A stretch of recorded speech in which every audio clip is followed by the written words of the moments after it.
channel. If you're new here, my name is Jenna and this is my little spot to document my pregnancy and reminisce on it later and meet other friends, I guess. So normally I make pregnancy updates. Those of you who have been keeping up with that, I will have a new one out probably next week. But for this video, I thought it'd be fun, not really fun, but I thought it would be useful to share some tips and tricks that I learned dealing with morning sickness in the first trimester. I know when I was throwing up and just sick all day long, I was constantly Googling and watching YouTube videos on how to survive the first trimester, or like tips and tricks to get through morning sickness and stuff like that. And so I'm just gonna say most of the things I tried did not work, but some did. So I wanted to make another video to see if possibly I could help someone else or give you an idea that you maybe haven't heard before. So yeah, just a little disclaimer. Obviously I'm not a doctor, so all of this stuff is just stuff that I learned and worked for me. I'm not saying that it will work for you or it's the healthiest advice, but it got me through each day. So this is my advice, and if I can help one other person, then that would make me happy. Hope this video helps you, and if you are pregnant, I would love to know in the comments. I'm due in July of this year. Obviously, next year. No, but I'm due in July, and if you are near, I would love to hear from you. So this video might be a little bit scattered and long, but I'll leave the time stamps in the description so you can skip ahead to the parts you want to see. So to start off this video, I thought I would just describe kind of my experience with morning sickness because everyone's is so much different. So yeah, let me just explain how my first trimester went. So I found out I was pregnant at 4 weeks. The first 2 days since I found out, I felt great. Like, I was so hungry all the time, and I was just eating like crazy. It was kind of freaky, but I was eating all the time and I felt really good. Like, I had a lot of energy. And then 2 days later, things took a turn for the worse. Not for the worst. Okay, that's a bad choice of words for pregnancy, but things took a turn, and I remember I had a hot decaf caribou coffee and it sent me into I don't even know what. Like, I just got hot flashes, like my whole body started sweating and I felt like I was going to throw up. The next morning it came back again, and in the morning it was so much worse. It was just like nausea, like constant nausea. And for the first, let's see, for about a week it was just nausea, and mainly, okay, not mainly, all day. It was all day nausea. I never threw up. I kind of wanted to throw up because of how nauseous I was, but I never did for that first week. And nothing, I tell you, nothing helped the nausea. Snacking did help right away, like as I was eating it, but then the second I was done, I got super nauseous again, and I was so hungry, but I didn't want to eat anything. So yeah, that was about a week. And then after about a week, my sense of smell came in, which was just like, that was probably the worst part of the first trimester, was my sense of smell, because that made me feel even more sick than I had felt already. And then after that is when I started throwing up. So what was nice about it was I would only throw up right in the morning at first. I would wake up super nauseous, and I think it was because I was hungry, because normally when you're hungry and you're pregnant, it makes your morning sickness like way worse. So I would wake up super nauseous, throw up, and then I'd just shove food down my throat right afterwards so that I wouldn't feel nauseous the rest of the day. And that worked for a while. And then some random days I would just be throwing up, like not consistently all day, but I would feel like I'd throw up and then I'd be nauseous the rest of the day, and then I'd throw up again in the afternoon. It was kind of frustrating because like a little bit before that I was used to waking up, throwing up, eating, feeling good. So that was like my little schedule, and then this hit me where I was like throw up, eat, feel nauseous, throw up again, feel nauseous, and then it just was like that for quite a while actually. I finally got some of these tips and tricks that I'm going to share, and those helped me a lot. And then at about week 11 was my last time getting morning sickness. I literally threw up all day. Like, I know some people are like that in their pregnancy, and I feel so sorry for you. Like, I'm truly sorry. But to me, that was like, oh, I felt like I was going to die. Like, actually, I was praying that I would just make it through that throw up session. Like, every time I had to throw up, I was like, am I gonna die? Is this the time I die? Just because I was so wiped out. And then thank the Lord, that was the last day of my morning sickness, and I haven't experienced pretty much any since. I've been a little bit nauseous here and there, but no throwing up besides like if I'm sick, since 11 weeks. So that was a long recap, but let's get into what helped me kind of get it under control around week 8. So I'm just kind of like gonna list these because I wrote down a big list. This is again what helped me. I don't know if it will help you. I hope it does. Like, I hope and pray it does, because I know it's very difficult. And you don't want to complain because like people have it worse, but you know what? You're going through your own pregnancy, and it may not seem as bad as someone else's, but it's what you're dealing with. So it's valid to feel frustrated or discouraged. So let's start. Eat whatever you can. So first of all, I was really nervous because I was eating like crap. Like, I could only tolerate noodles and bread. And I was getting kind of freaked out that the baby wasn't getting the nutrients that it needed, and that I was going to gain a lot of weight because I was eating all these empty carbs and then sleeping the rest of the day. But one thing that I learned through research is that in those very early stages, the baby is still getting its nutrients from the yolk sac. So obviously don't eat things that are bad for you, like dangerous for your baby, but if you're eating a little bit more junky than normal, don't stress about it. Like, just eat what you can so that you can at least get food in your body, because that will put the baby under less stress than if you were like starving. So eat what you can, even if it seems like you're just eating carbs, because that's what it was for me. Then along with eating, eat frequently, even though you don't want to. I can almost guarantee if you eat something, it will make you feel better. So don't eat like a huge meal, but just snack throughout the day, small snacks. Another thing that goes with eating is eating right before bed. So I know that is like, some people are against eating right before bed, but that is when I felt the best actually, is when I could eat right before bed, and not only eating right before bed, but eating something with protein before bed. Foods with protein are foods that are gonna keep you full longer, and therefore you won't feel as nauseous when you're hungry. So if I could eat like a bagel with peanut butter on it, or like a peanut butter sandwich, or even one time I had a chicken sandwich right before bed at like 10:30 at night.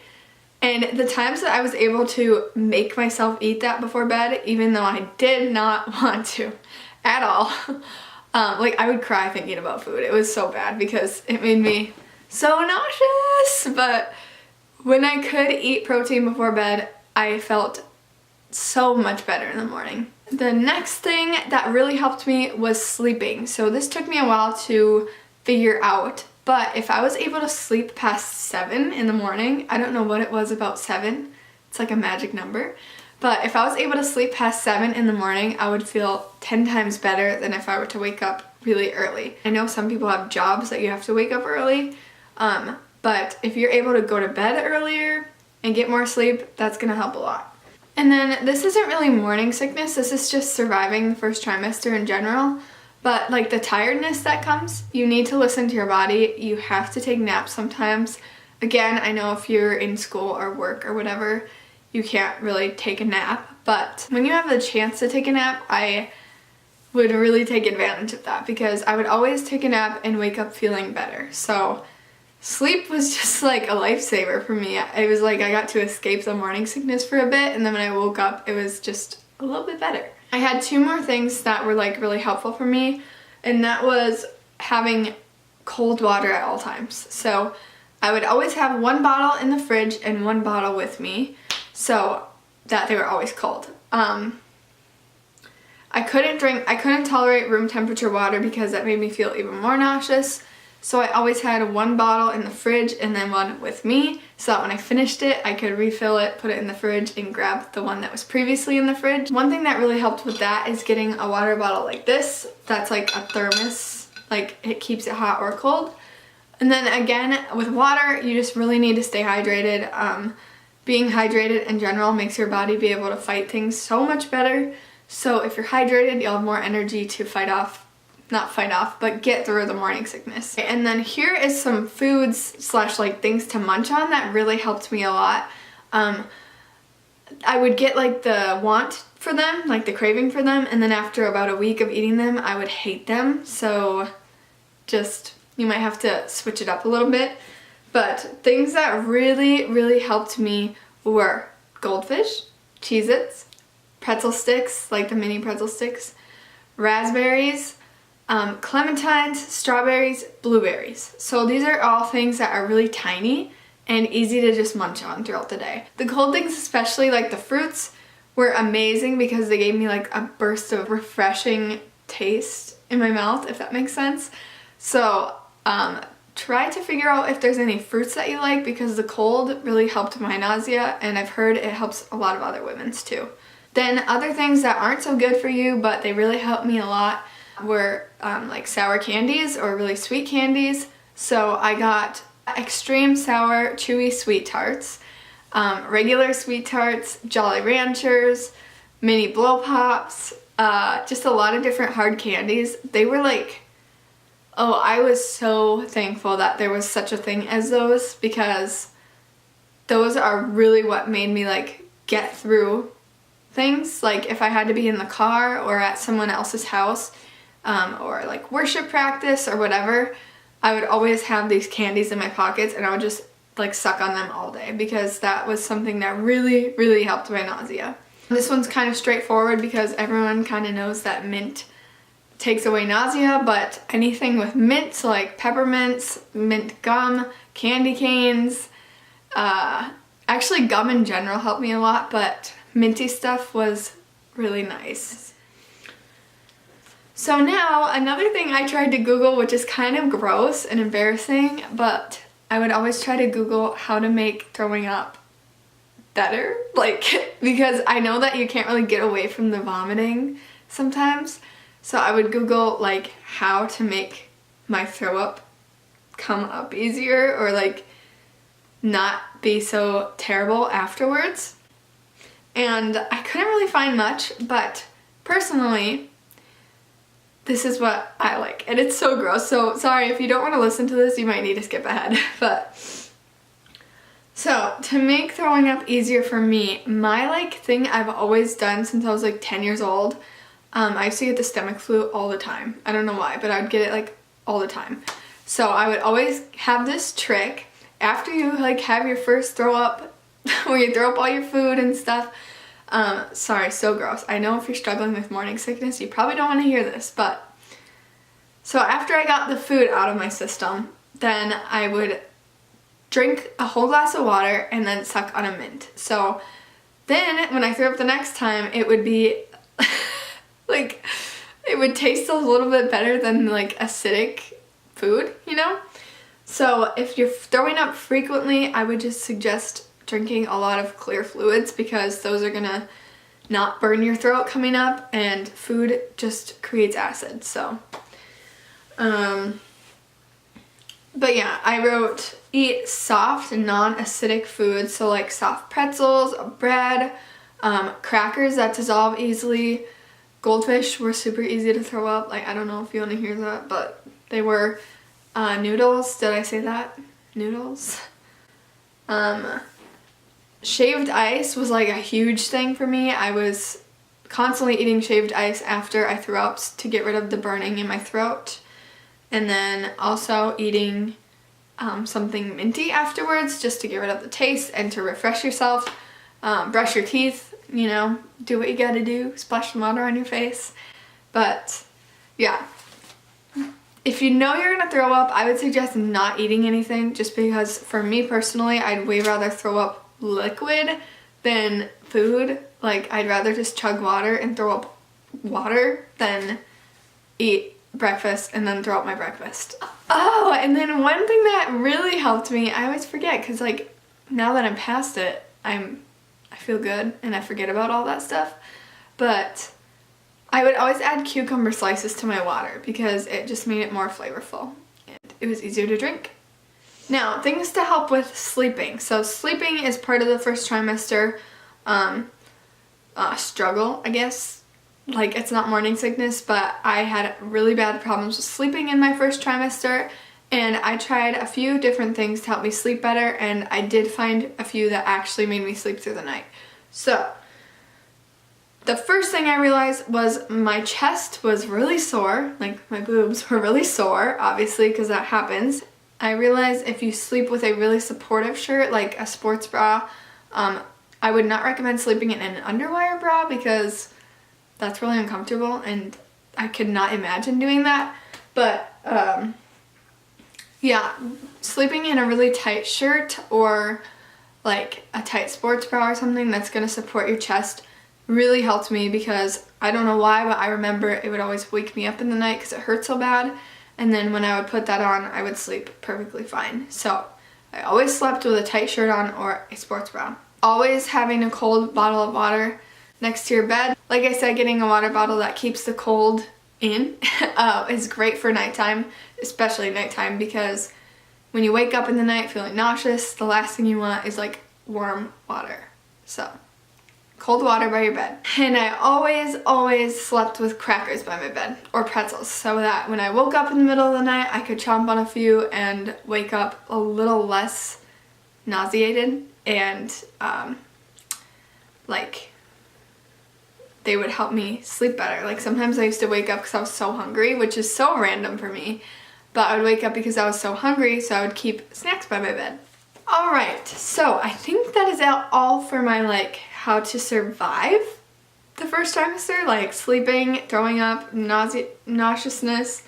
Now I have a couple things that I wanted to say that helped me a lot in my first trimester, just like products that made life a little bit more bearable at the time. So the first thing is, when you first find out you're pregnant and everyone's like, oh, you better lather your tummy so you don't get stretch marks. I was definitely very like that. I was like, I do not want stretch marks. So I was constantly using lotion, and you want to be careful with what you're putting on your body, especially with lotions. There's certain ingredients that you're not supposed to use. Obviously don't be too freaked out about it, but if you know it's not good for you, don't use it. So I found this super nice natural lotion that my hospital actually recommends.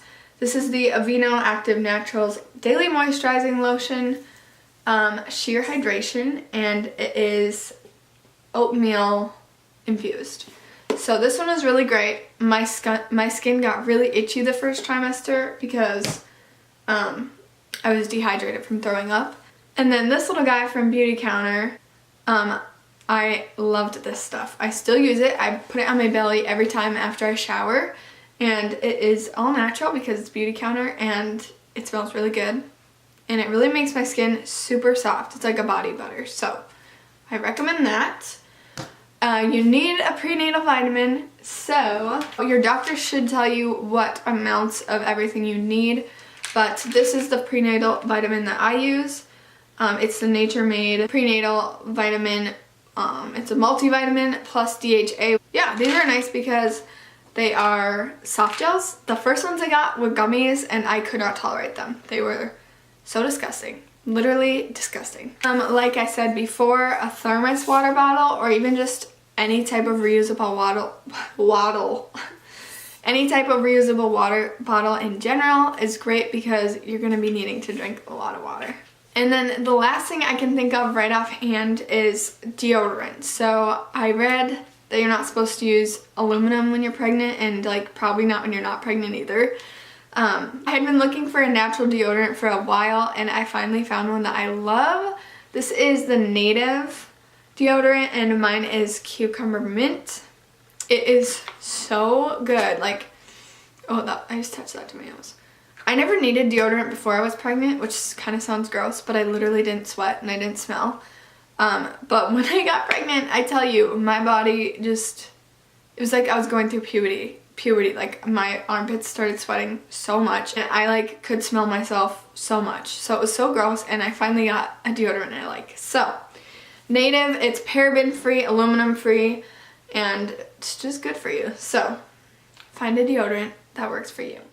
So, I think that is all. I'm sure I'm forgetting things. I hope this video helped someone. Once again, if it did, then let me know please, because that would make me really happy.